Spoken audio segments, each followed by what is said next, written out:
अभयपुर नामक गांव में एक किसान रहा करता था। किसान अपने परिवार के साथ रहता था और उसका बेटा था जो पढ़ने लिखने में बहुत ही कमजोर था। उसका नाम शुभम था। उसके पिता खेती करके घर चलाए करते थे। शुभम दिन भर अपने दोस्तों के साथ खेला करता था। एक दिन की बात है, शुभम खेलने के लिए जा रहा था। शुभम जिस रास्ते से खेलने जाया करता था उस रास्ते में एक जंगल पड़ता था। शुभम जंगल में अकेले जा रहा था। बेहोश पड़े थे। शुभम उसके पास जाता है और उसे उठाने की कोशिश करता है, लेकिन स्वामी जी बेहोश थे जिसके कारण वो नहीं उठे। फिर शुभम नदी किनारे से पानी लाता है और स्वामी जी के मुंह पर पानी छिड़कता है। फिर स्वामी जी ठीक हो जाते हैं। फिर स्वामी शुभम से कहता कि बेटे मैं तुम्हारा सदा आभारी बना रहूंगा। मैं जंगल से जा रहा था कि तभी मुझे प्यास लगा, लेकिन कहीं पानी नहीं मिला जिसके कारण मैं बेहोश हो गया। बेटे बताओ तुम्हें क्या चाहिए। फिर शुभम अपने बारे में बताता है। मैं पढ़ने लिखने में बहुत कमजोर हूँ जिसके कारण मुझे घर में रोज डांट सुनना पड़ता है। फिर स्वामी जी अपने जादू से हाथ में एक जादुई किताब को लाते हैं और शुभम को देते हुए कहते हैं कि बेटा यह कोई साधारण किताब नहीं है, यह जादुई किताब है। इसका उपयोग भले के लिए करना, इसका उपयोग किसी को नीचा दिखाने के लिए मत करना और कभी लालच मत करना। इतना कहते ही वो वहाँ से चले जाते हैं।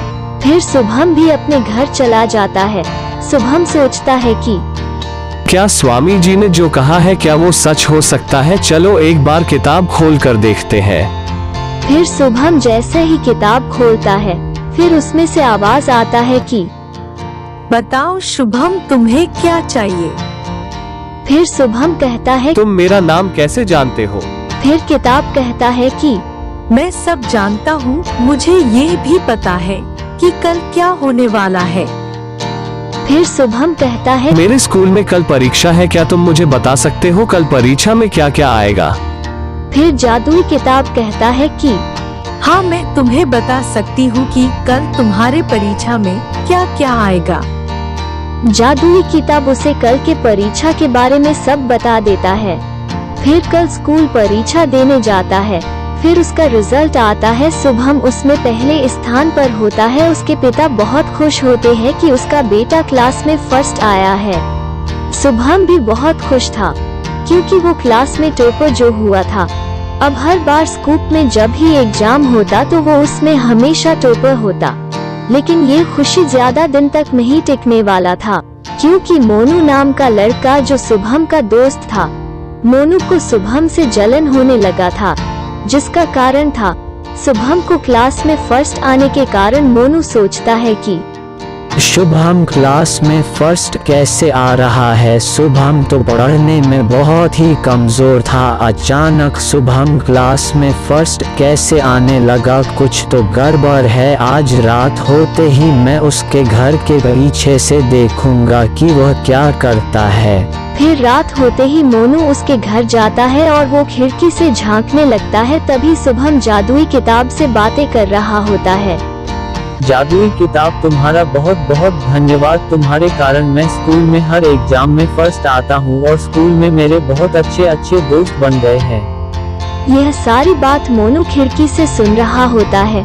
मोनू सोचता है कि ओ तभी तो मैं सोचूं कि शुभम क्लास में फर्स्ट कैसे आता है। इस जादुई किताब को शुभम के सोते ही मैं किताब चुरा लूंगा।